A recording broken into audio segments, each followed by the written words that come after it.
niyo po pagpasok mo, Mini Cooper na agad naman yan, no? So, pag negosyo, ano dapat ang meron ka? Tama. Hindi pwedeng laway-laang. Tungkit ngayon may kapital, tama? No. So ito, napakaganda ng produkto, automatic maganda siyang inegosyo. Eh pag nagninegosyo, tanggap mo dapat nangangapital ka. By category, ano ang iPad? Big time or small time? Big time. Okay, sulat natin na. Lakas ng sigaw niya eh. Big time. Hindi pa tayo pinapanganak, kasabihan na. Pag malaki ang puhunan, malaki ang kita. So, kung big time na negosyo to, ano ang kapital dapat? Big time. Big time. Very good. Ang galing na mga nandito, mga negosyante to. Okay. Big time. Dito po sa iPad, pwede kang mag-umpisa. Yung user, pwedeng 10,500. 10,500. Pwede din 31,500. Pwede din na 73,500. Ang discussion ko dyan, pwede kang user sa loob ng isang buwan, may product kang mauutay-utay. Isang buwan, 10,500 yun. May sabon yun, toothpaste, lotion, vitamins. At yung mga diniscuss kanina, package siya. Tapos, pwede din naman pang 3 buwan na gamitin. Pwede din pang 6 na buwan. So, ang tawag ko sa mga kumukuha ng ganito, mga member ng iFern. User ng iFern. Ngayon, kayo na mismo nagsabi, big time ang iFern. So, kung big time ito kaya ay big time na kapital? Natingin niyo, big time po. Dito nangyari yung gasolina. Big time ba to? Multa ito, di ba? Yan. Kasi kailangan ko kayong gisingin. Kailangan natin gumising. Papasok tayo sa negosyo. Mag-uumpisa ng negosyo, tama? Pag mag-uumpisa ng negosyo, dun kayo, mag-umpisa kayo ng tama, mga kapital. Ano? Ngayon, ang the best package or the best na pwede nang pang-umpisa sa negosyo is yung kapital na 367,500. Ito yung tinaguri ang the best package is family package. Ngayon, bakit may ganitong account? Kasi po, sa iFern, ang isang tao hanggang 7 lang ang pwedeng bilhin. Hanggang 7 lang. Hanggang 7 account lang ang isang tao. So ngayon, ang structure niyan ay ganito. Halimbawa, 1, 1, 2, 3, 4, 5, 6, 7. 7 accounts. Halimbawa, pangalan si Juan. Mayroon siyang 7 account, business account sa iFern. So, ibig sabihin, 7 10,500. 7 bag. Kaya, 73,500. Ngayon, ang iFern po ay family business. So, ang maganda po, ilagay mo muna yung pamilya mo bago ang ibang tao. Parang gawin mo muna kasosyo sa negosyo mo, yung sa pamilya mong pamilya, bago ka makipagsosyo sa iba. So, kagaya ko po, nilagay ko yung anak ko, 7 accounts. Yung anak ko pang isa, 7 din. Yung nanay tatay ko, 7 din. And yung asawa ko, 7. So, total ng 1, 2, 3, 4, 5. So, 73,500 times 5 equals 367,500. So, 367,500, yan yung magiging capital mo. Kaya po sobrang ganda nito. Ito po, pag ipinasok sa system ng iFern, automatic may 70,000 pesos ka agad na ROI. Hindi mo pa naiibenta ha. Hindi mo pa naichichika sa ibang tao, pero may instant income ka na 70,000 pesos. Diba? Kung negosyante ka, kitang-kita mo, paldo to. Wala ko pang ginawa, may 70,000 na agad. Ang product pa na marireceive mo, 380,000 pesos yung products. Nakita niyo po? Plus, sa loob ng 1 taon, insured kayo. Accident insurance na matay sa aksidente, may 1 milyon na makukuha.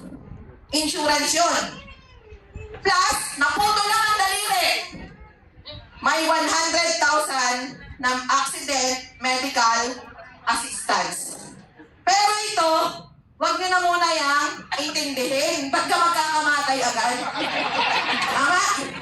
Kung tayo, dito tayo negosyo muna. No? O, tingnan nyo po ha. Kung ikaw ay negosyante, ang nakikita mo lang dito, bibili ka lang ng inventaryo, may kinita ka na agad na 70. Tama. Tama ba? Tama. Subukan nyo mamili kayo ng inventory sa tindahan nyo na worth 367. Di ba wala namang 70,000 agad? Kaya ito, nung makita ko bilang negosyante, sabi ko, maganda ito. Namili lang ako, may bumalik agad sa akin. Kung titingnan mo, hindi 300,000 talaga ang pinuhunan mo. Tama? Ang nakita pa, alam nyo pa makita dito, sa 300,000, may negosyo yung buong pamilya mo. Tama. Yes. Nakaposisyon. Tapos, syempre, pag ikaw ay nagtayo ng negosyo at naglagay ka ng kapital, sir, anong sunod? Naglabas ka na ng pera, anong sunod? I-operate mo na. Tama? Papatakbuhin mo na yung negosyo. Tama ba? Okay. Kunwari, di pinapatakbo mo na, namapital ka na. Siyempre, sa umpisa, wala namang marunong agad, di ba? Di ka naman marunong pa kagad. Dahil hindi ka pa marunong, ang nadidil mo pa lang or nai-ibenta mo pa lang ay yung 10-5. Yung isang bag. Nakakuha ka lang ng maraming adik. O di ba? Pinabili mo ng pinabili isang bag. Ngayon, nakabenta ka ng 32. 32 bag. So, ibig sabihin, makakapag-remit ka ng pera sa iFern ng worth 336,000 pesos. Tama? Benta mo to. Eh ngayon, pag nakakabenta sa iFern, bibigyan ka ng komisyon ng iFern. O ngayon, pag binigyan ka ng komisyon, kasi nakabenta ka na ng 336, di ba ikaw to? Yung 7 account? Bibigyan ka ng komisyon ng iFern na worth 70,000 pesos. Kaya po amazing ang family package. Ikaw lang naman ang nagbenta nitong 10-5, tama? Ang malupit, itong 4 na kapamilya mo na wala namang ginawa, bibigyan niya ng iFern ng tigna 19,200. Maganda ba? Yes. Saan ka nakakita ng negosyo? Ikaw lang ang nagtrabaho. Pero bibigyan din ang pamilya mo. Anong gusto nyo? Itong 19,000 pumunta sa ibang tao o doon sa anak mo?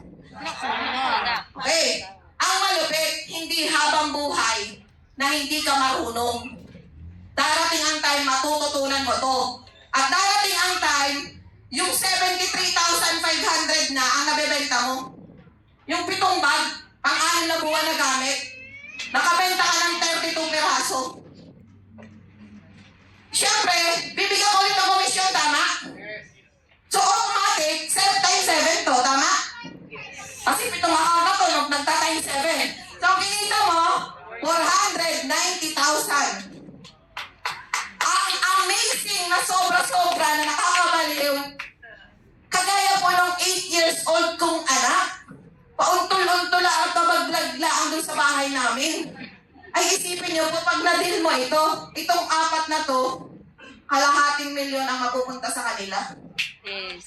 Saan nyo gustong pumunta to? Sa ibang tao, sa inyong kapamilya? Kapamilya. Tandaan ninyo, balik ulit tayo ha sa proseso ng negosyo. Hindi pwedeng magnegosyo nang walang kapital. Tama? Kailangan mong tanggapin, mga kapital ka. So, ibig sabihin, kailangan mong tanggapin itong 367,500. Kasi, kahit 10,500, 731,500, or 73,500, tatrabahuhin mo, di ba? Tama. Pareho lang, di ba? Kahit alin dito sa 4 na to, tatrabahuhin mo, di ba? Yes. Doon ka na po, sa pagtinrabaho mo, makikinabang ang immediate family members mo. Another thing, may nagsalita po sa akin, paano kung hindi ako maging successful dyan? Kasi lahat po ng negosyo, bukod sa operation, may kasunod dyan, yung risk. Parte yan ng negosyo. Tama ba, sir? Yung may slowdown, may lugi. Tama? Yes. May Ang malupit po, pag nalugi ka sa iFern, kunwari, nagbitaw ka ng 300, ano? Tapos kailangan malas mo talaga, wala kang natagpuan marunong maligo at mag-toothbrush. Di ba? Wala talaga eh, walang mag-toothbrush, walang bumiling sabon, walang bumiling toothpaste, walang may sakit, di ba? Ngayon, ang pinakalugi, ginamit mo yung produkto. Lumusog ka pa. Tama? Naging healthy. Ito kasi, 1 year supply ng iFern products ang katumbas. Ibig sabihin, sa loob ng 1 taon, meron kang supply ng iFern products. Ibig sabihin, 1 year, hindi makikinabang sa iyo ang Colgate, Safeguard, Silka, Enervon, Rubus, Revicon. Di ba hindi makikinabang yung mga yun sa'yo? Kasi pinili mo ng advance. Pero ang maganda, meron kang 70,000. Tama? Yes. So, ang iFern po, kung titingnan mo, walang lugi. Healthy ka pa. Yes. Kaya nga po pag tinatanong ako, anong side effect niyang iFern niyo? Sabi ko, yayaman ka. Tama ba? O, kung halimbawa man, nalugi ka, ay di, naging healthy ka naman, gumanda ka naman. Tama? Natanggal naman yung mga wrinkles mo dahil di ba may papatanggal ng wrinkles at eye bag? Lalagay mo sa mukha mo, wala talagang pumili, di ba? So, yun kasi mindset yun na mga ang iniisip ay paano kung malugi.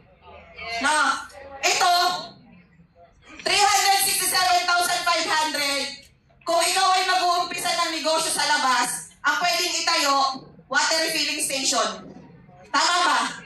Pero water lang, walang stasyon. Oo, alam niyo sir yan. Mamumuha ka ng 367, pwede din po ito computer shop. Computer lang, walang shop. Tama po. Tama. So ito, kung titingnan mo, sobrang liit na kapital.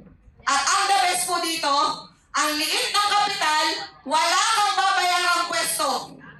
Wala kang babayarang BIR, wala kang babayaran na mayor's permit, barangay permit, at wala kang babayaran na nangungupit na empleyado. Yes. Pasaway na empleyado. At anywhere, pwede mong dalhin ang negosyo mo. Yes. Kahit sa Nasa bag mo lang. Wala kang hassle. All over the world ang market mo. Yes. So ito, negosyo po, ito naman ay para doon sa mga gustong magnegosyo at mabago ang buhay. Marami po nagsasabi, wala silang pera. Pero pag ospitala na, kahit kalahating milyon, lalabas. Ito, bili ka lang ng inventaryo, may negosyo ka ng komportable ang pamilya mo. So, kiniklaim ko, kayong naririto, magne-negosyo tayo lahat sa iFern. Yung mas malalaki pang account, sir, alam ko hindi bagay sa'yo to. Huwag kang dito, hindi pwede to sa'yo. Ito po, para lang to sa mga starter. Yung mga nag-uumpisang makapasok sa negosyo. Example, empleyado na gusto magnegosyo, or may maliit ng negosyo na magne-negosyo ng dagdag. Pero sa mga big time na negosyante na, hindi ito bagay. Tapatan na lang. Tatasan mo ako ng kilay pag sinabi kong yayaman ka sa 367,500, sir. Tama ba? So, yun lang. Maraming salamat sa inyo lahat. And i-claim ko na makakasama namin na kayo sa negosyo ng iFern. Thank you po.